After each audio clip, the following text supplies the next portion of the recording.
बिस्मिल्लाहिर्रहमानिर्रहीम। ये problem vector calculus की है।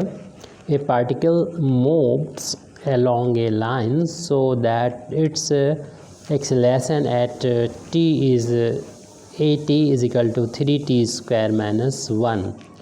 यानी ये जो है वो t का फंक्शन है। t लिखना यहाँ ज़रूरी नहीं, a की वैल्यू देखना, t का ही फंक्शन है। अब इसमें दो पार्ट हैं। Find the velocity of the particle during the time in period t greater than equal to 0 and less than equal to 4। इस टाइम पीरियड में वेलोसिटी बताना। दूसरा हमसे पूछा गया है find the distance travel by the particle during this time period. ये तो ठीक है कि इस टाइम पीरियड में यानी 0 से 4 तक जो डिस्टेंस कवर की गई होगी ये हमको फाइंड करना, क्योंकि ये तो फिक्स होगी।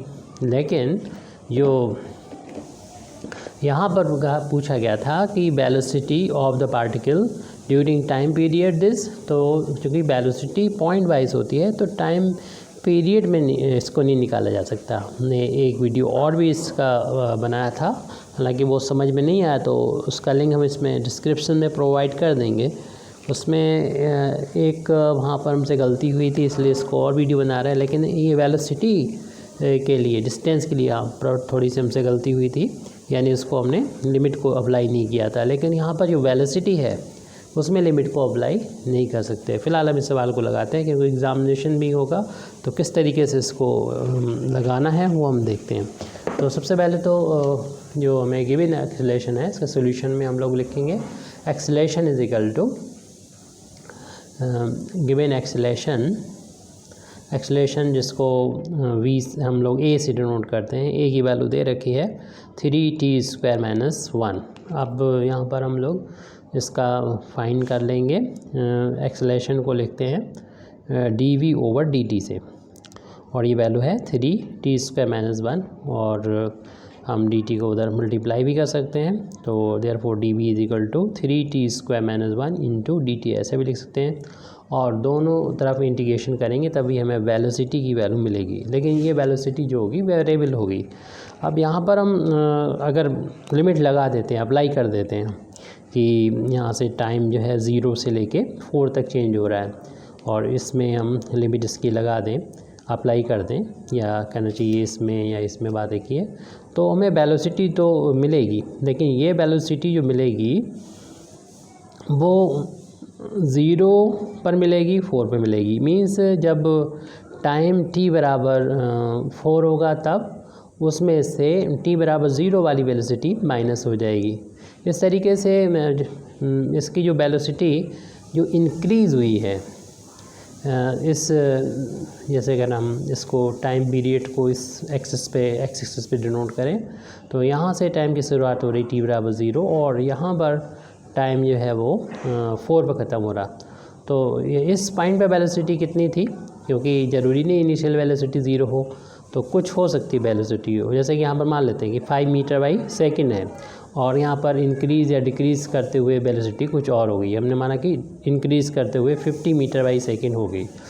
तो फिर यहाँ पर जो वेलोसिटी आएगी, हम जो यहाँ पर ये अगर लिमिट लगा देते हैं तो जो वैल्यू आएगी वो इस 20 में से 5 माइनस करेंगे 15। तो उसका मतलब ये हुआ कि यहाँ से यहाँ तक आने पर वेलोसिटी में कितना इंक्रीमेंट हो गया, कितनी वेलोसिटी जो है वो इंक्रीज़ हो गई, ये आएगी। तो हालांकि ये नहीं पूछा गया हमसे, ये पूछा गया है कि इस दौरान जो है यानी टाइम t बराबर 0 से लेके t इक्वल टू 4 तक वेलोसिटी जो है वो कितनी रही। और चूँकि हर एक पॉइंट पर वेलोसिटी अलग अलग होगी तो ये यानी t पर डिपेंड करेगी, वेरिएबल होगी, तो इसलिए हम इसमें लिमिट को अप्लाई नहीं कर सकते वेलोसिटी को फाइंड करने के लिए। तो हमें लिमिट को नहीं लगाना है, क्योंकि हमें अपनी प्रॉब्लम को एग्जामिनेशन में सॉल्व करना है। तो किस तरीके से सॉल्व करेंगे, तो वो यहाँ पर हम इसको इंटीग्रेट करेंगे। यहाँ पर हम लोग लिमिट को अप्लाई नहीं कर सकते, क्योंकि ये जो होगा एक्सेलरेशन वो 2 पावर का आ रहा है यहाँ पर, और इसलिए ये वेलोसिटी हाँ अगर कांस्टेंट होती है, जैसे कि यहाँ पर होती, तो हम जो है तब तो ये कांस्टेंट होती तो लिमिट लगाने पर 0 ही आ जाती। लेकिन जैसे कि हम t = 4 पर लिमिट t = 4 पर हम वेलोसिटी को अप्लाई यानी निकाल सकते हैं। अगर हमने जैसे कि लिमिट को जैसे अभी हमने बताया था उस तरीके से करके यहाँ पर 3t² - 1 और इसको t के रिस्पेक्ट में इंटीग्रेशन करेंगे। इसका इंटीग्रेशन करेंगे तो ये इंटीग्रेशन से ये हट जाएगा, ओनली v आ जाएगा। और यहाँ पर ये इंटीग्रेशन करेंगे टर्म बाय टर्म, तो 3 इंटू में है कांस्टेंट है तो उसको बाहर ले लेंगे और t² का इंटीग्रेशन करेंगे, एक पावर बढ़ जाएगी उतने से डिवाइड हो जाएगा और 1 का इंटीग्रेशन t हो जाएगा। लेकिन कांस्टेंट ऑफ इंटीग्रेशन हमको जोड़ना होगा तो उसको हमने कैपिटल A ले लिया, 3 से 3 कैंसिल हो गया तो ये वेलोसिटी आ जाएगी t³ - t + a।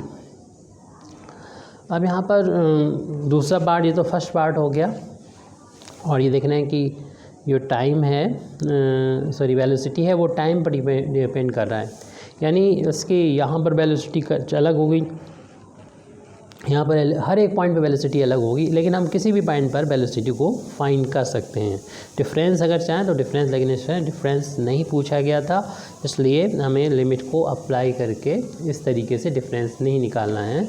हमें बता देना है ये वेलोसिटी जो रहती है वो इस टाइम पीरियड के लिए है, यानी कभी भी टाइम किसी भी टाइम पीरियड के लिए इसको निकाल सकते हैं। बल्कि ये तो क्योंकि हमें कुछ दे भी नहीं रखा था तो ये इस टाइम पीरियड के लिए निकाली जा सकती है। और आप चाहें तो इसके निकाल लें, वैसे तो इसमें कोई कंडीशन नहीं है, आप t = 0 से लेके इनफाइनाइट टाइम तक कोई भी टाइम यानी कोई भी टाइम रख के इस वेलोसिटी को फाइंड किया जा सकता है। अब हमारा जो इसका सेकंड पार्ट है वो डिनोट फाइंड करना है डिस्टेंस ट्रेवल्ड। डिस्टेंस ट्रेवल इस टाइम पीरियड में कितनी डिस्टेंस ट्रेवल हुई, तो इसको हम लोग फाइंड कर सकते हैं इस तरीके से कि t = 0 माना कि ऑरिजिन जी है, यहाँ पर टाइम डिनोट नहीं कर रहे, यहाँ पर टाइम डिनोट कर रहे थे, अब कि हम इसको यहाँ पर डिस्टेंस को डिनोट कर रहे हैं। तो डिस्टेंस जैसे t = 0 पर डिस्टेंस यहाँ पर पार्टिकल जो था माना कि जरूरी नहीं ऑरिजिन पर हो, इस पॉइंट पर हो सकता है, तो t माना कि यहाँ से स्मॉल ये डिस्टेंस पर हो सकता है।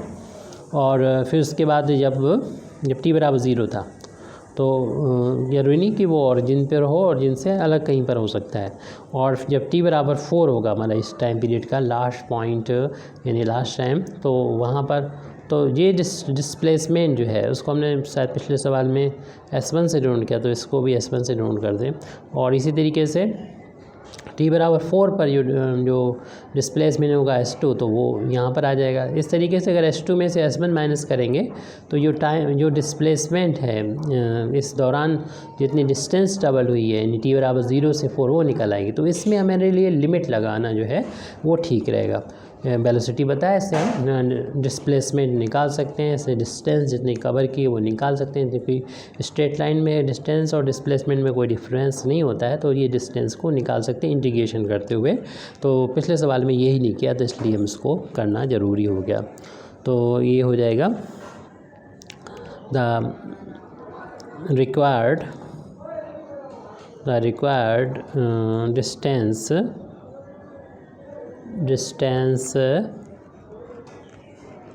traveled by the particle required is equal to, इसको हमें v को इंटीग्रेट कर देंगे t के रिस्पेक्ट में तो हमको मिल जाएगा, क्योंकि v जो होता है वो ds/dt होता है। तो s तभी निकलेगा जब इसको इंटीग्रेट करेंगे और t = 0 से लेके t = 4 टाइम तक ये हमें एक्चुअल में डिस्प्लेसमेंट मिल जाएगा। तो इसकी v की वैल्यू हम लोग ऊपर फाइंड कर चुके हैं, तो उसको यहाँ पर लिख देना चाहिए।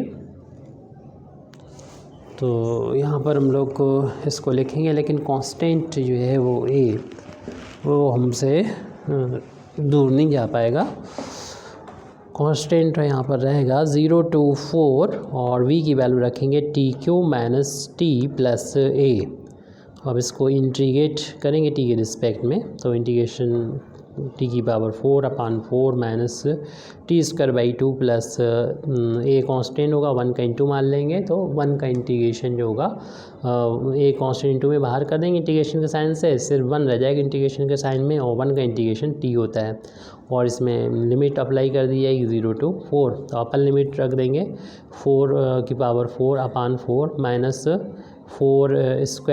2 + a × 4 फिर लोअर लिमिट चूँकि हर एक टर्म में जो है वो ज़ीरो है, तो सॉरी हर एक टर्म में टी है, तो वो टी बराबर ज़ीरो रखने पर हर एक टर्म ज़ीरो हो जाएगा, तीनों टर्म यहाँ पर हमारे ज़ीरो हो जाएंगे, इसलिए इसे लिखना तो ज़रूरी भी नहीं है, आप ना लिखें।